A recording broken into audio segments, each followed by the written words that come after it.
Assalamualaikum warahmatullahi wabarakatuh. Waalaikumsalam warahmatullahi wabarakatuh. Selamat pagi Bu Ani. Bagaimana kabarnya hari ini? Alhamdulillah sehat-sehat. Alhamdulillah sehat ya Bu ya.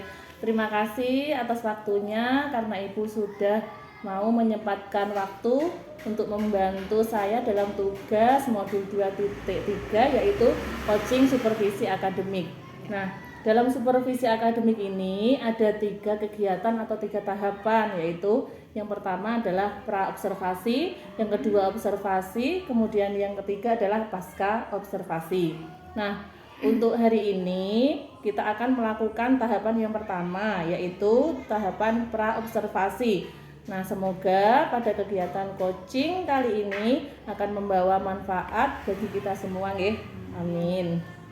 Nah, perlu saya sampaikan bahwa kegiatan coaching supervisi akademik ini bertujuan untuk mengembangkan potensi guru sebagai pendidik, khususnya yaitu potensi dalam mengajar seperti itu.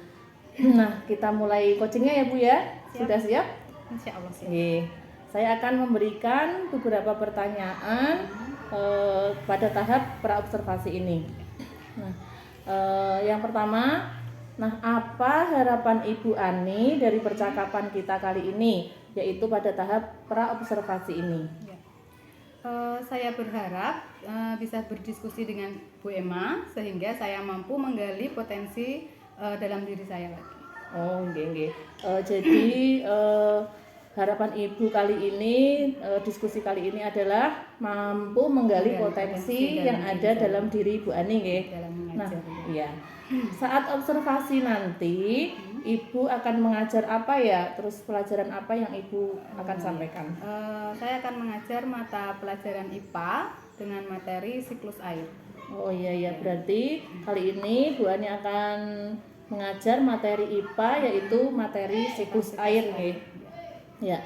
Kemudian apa tujuan pembelajaran yang ingin dicapai? Ya, tujuan pembelajaran yang akan saya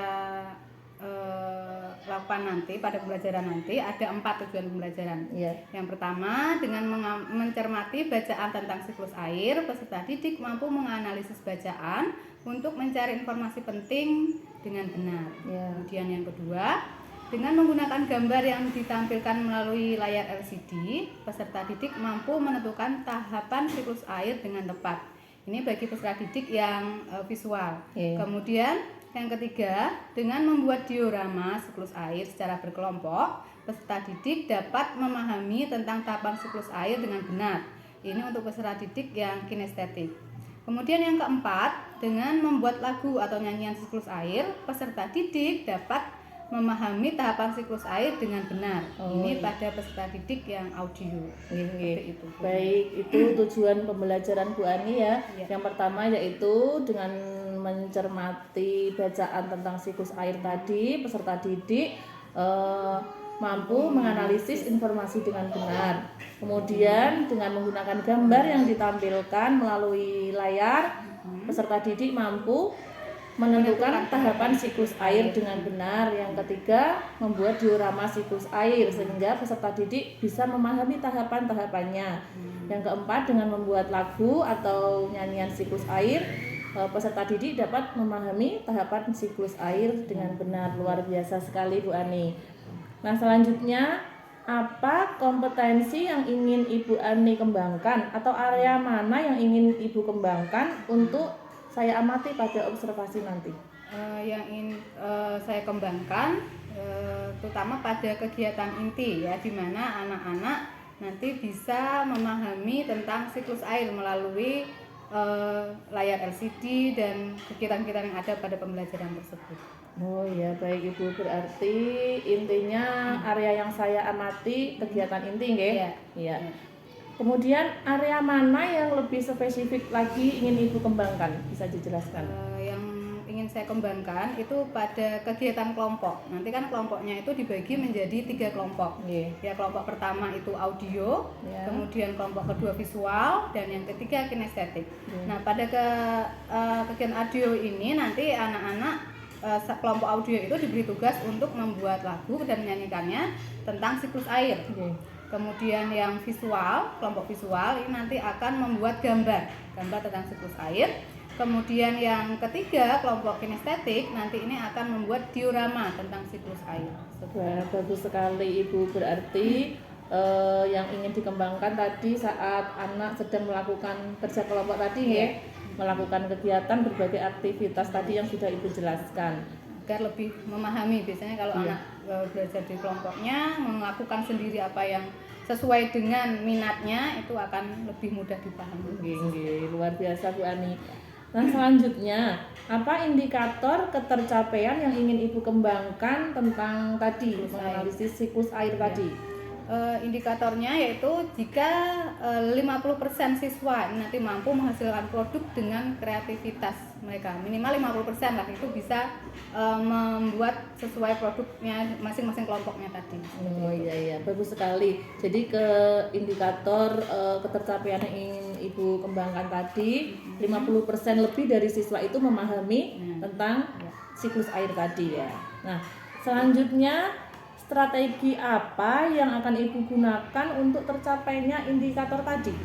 Ya, yang akan saya lakukan yaitu menggunakan strategi pembelajaran dengan model problem based learning atau PBL. Ini dengan berbantuan LKPD, ya akan menggunakan alat peraga. Nanti alat peraganya itu berupa LCD yang akan ditampilkan buah video pembelajaran tentang siklus air. Nah, setelah itu nanti anak akan belajar membuat karya kreativitasnya di kelompoknya masing-masing. Oke, bagus sekali Bu. Berarti strateginya tadi menggunakan PBL ya, problem based learning dengan LKPD dan menampilkan video tadi nggih. Bagus sekali. Nah, bisa dijelaskan Bu metodenya dari awal sampai anak itu mencapai tujuan tersebut. Misalnya dalam pembelajaran itu mulai dari apa, bagaimana, dan seperti apa?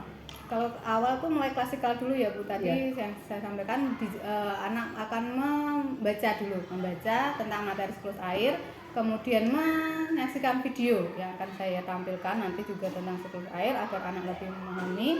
Kemudian setelah itu mengelompokkan siswa tadi menjadi 3 kelompok, yang audio, kemudian kelompok visual dan kinestetik bekerja pada kelompoknya sehingga menghasilkan produk tadi. Wah, luar biasa sekali Bu. Berarti mulai dari membaca dulu tadi ya, terus melihat anak melihat tayangan video, terus kemudian membuat kreativitas sesuai kelompoknya tadi. Bagus sekali, menarik sekali penjelasan dari Ibu Ani. Nah, kapan kita mulai observasinya ya Bu? Ya, mulai bisa nanti setelah ini ya Bu ya, ke jam keempat. Pembelajaran keempat nanti kita baik. Saya akan langsung observasi ke kelasnya Ibu Ani di jam pembelajaran nanti.